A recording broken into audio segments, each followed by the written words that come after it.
Lorsque des Africains veulent comparer l'Europe à l'Afrique, dans le sens où on dit que nous aussi nous pouvons nous permettre de faire des loisirs, parce que l'Europe aussi, en Europe, il y a ça. Vous savez, je ne refuse pas le loisir. Il faut comprendre ceci. On ne peut pas comparer l'Europe à l'Afrique. Parce que les défis auxquels nous sommes confrontés, ce ne sont pas les mêmes défis auxquels eux sont confrontés. Et ils ne sont plus dans des défis élémentaires. Nous sommes dans des défis élémentaires. Tu verras en Afrique, en dehors des capitales, il n'y a pas des écoles.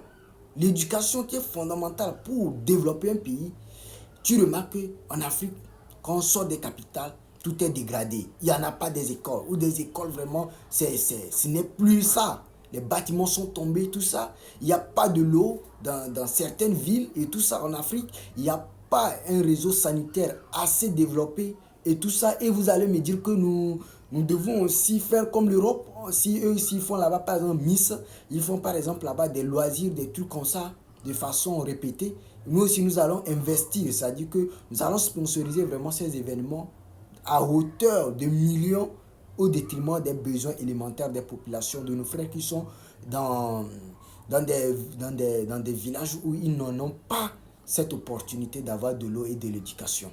Je trouve que nous sommes confrontés à ces besoins dont nous devons résoudre absolument. Tant que nous n'avons pas résolu ces problèmes, nous ne devons pas nous permettre de nous amuser. Nous devons suivre l'exemple de la Chine. Il faut de la rigueur en Afrique. En Afrique, il y a trop de l'amusement. Et je pense qu'on doit vraiment arrêter cela. L'amusement ne doit pas être notre norme. On ne peut pas être des références uniquement que dans l'amusement, dans du loisir, dans des trucs comme ça. Nous voulons aussi être une référence aussi dans des domaines scientifiques, dans des domaines de la découverte, de l'innovation. Oui.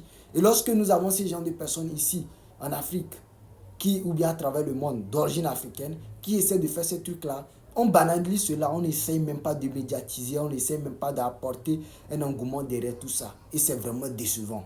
Mais quand il s'agit du loisir, tout le monde est motivé, tout le monde, il y a un engouement derrière ça.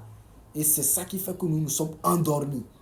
C'est ce que disait dans l'un des livres que j'ai lu. Pour mieux maintenir une population, il faut vraiment les amener dans un divertissement absolu, afin qu'ils puissent s'imprégner de ce loisir et oublier les besoins essentiels auxquels ils sont confrontés.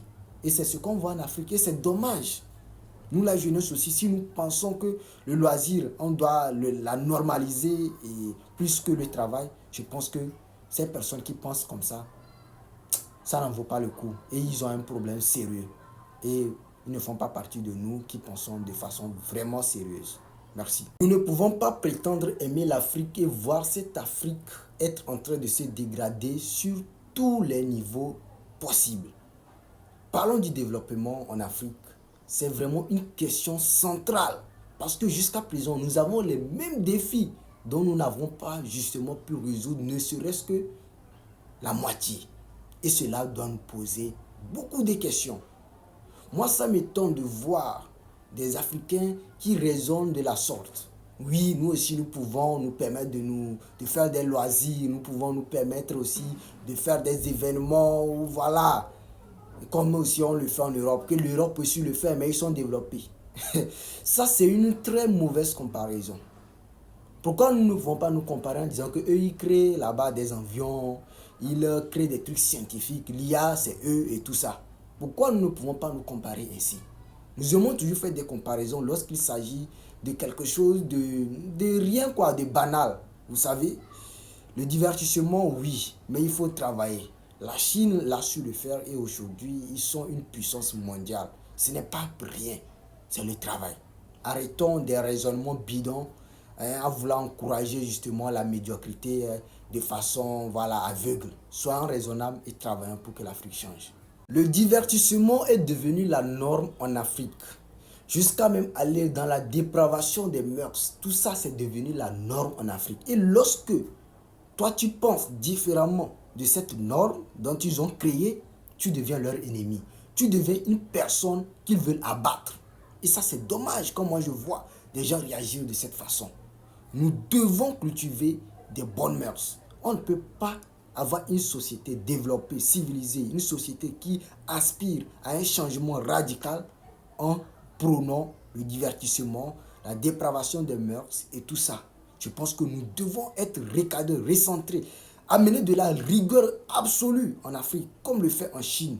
La Chine est un pays très rigoureux. Pour qu'il soit développé, il y a une structure qui avait été faite dès le départ avec Mao Tse-tung et après tout celui qui a suivi. Il faut comprendre que en Afrique, c'est le travail qui peut nous mener à un résultat permanent, à un changement radical si nous voulons vraiment voir les choses bouger en Afrique. Et je pense que les États ont leur responsabilité absolue dans ça. En ce qui concerne, bon, il y a beaucoup de choses qui peuvent prendre et changer, justement. Pendant que d'autres se développent dans le monde, nous sommes là justement à avoir des raisonnements d'encouragement de la médiocrité, d'encouragement de la bêtise. Alors que les Chinois de l'autre côté là-bas, ils sont en train de progresser. Ils étaient pauvres aussi comme nous. Mais aujourd'hui, en espace de seulement 50 ans, ils ont pu faire des choses énormes. Et cela, ce n'est pas dans les divertissements qu'ils ont pu arriver à ce genre de résultats. Je ne refuse pas de pouvoir s'amuser. Par contre, il faut prioriser les choses.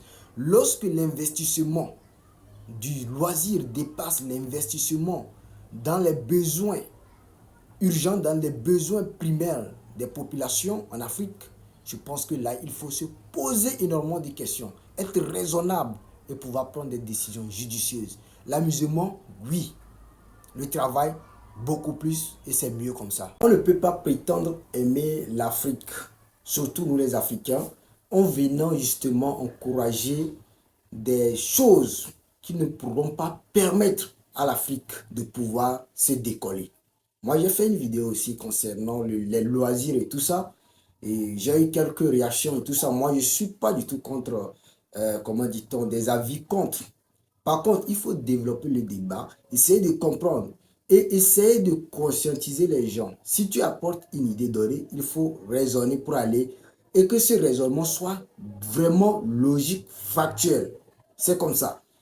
Nous, l'Afrique, ne sommes pas au niveau où nous devons nous permettre de faire du n'importe quoi. Ah oui, le loisir ne doit plus être notre modèle. Aucun pays dans le monde ne s'est développé avec du loisir.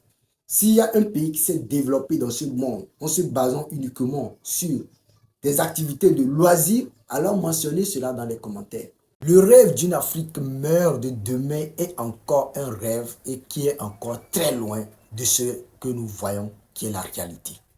Moi, je crois fermement qu'avec ce que je vois et ce qui se passe de façon factuelle, nous sommes encore très loin d'espérer un changement d'ici 5 ans, moins encore d'ici 10 ans. Parce que nous ne sommes pas encore vraiment prêts à ce changement en voyant ce qui se passe. Il va falloir que nous cultivons beaucoup de choses encore côté valeur, afin que nous puissions implémenter cela sur le terrain et que nous puissions mettre en place tous les mécanismes nécessaires qui vont permettre au développement, en supprimant premièrement la corruption, en impliquant l'État dans toute initiative de développement. C'est très important. Moi, je le dis souvent ici, il ne peut pas avoir une économie florissante sans que la politique, les pouvoirs politiques ne puissent intervenir et prendre des décisions radicales. Et ça, nous sommes encore loin parce que je n'observe pas cela sur le continent africain. Et c'est dommage.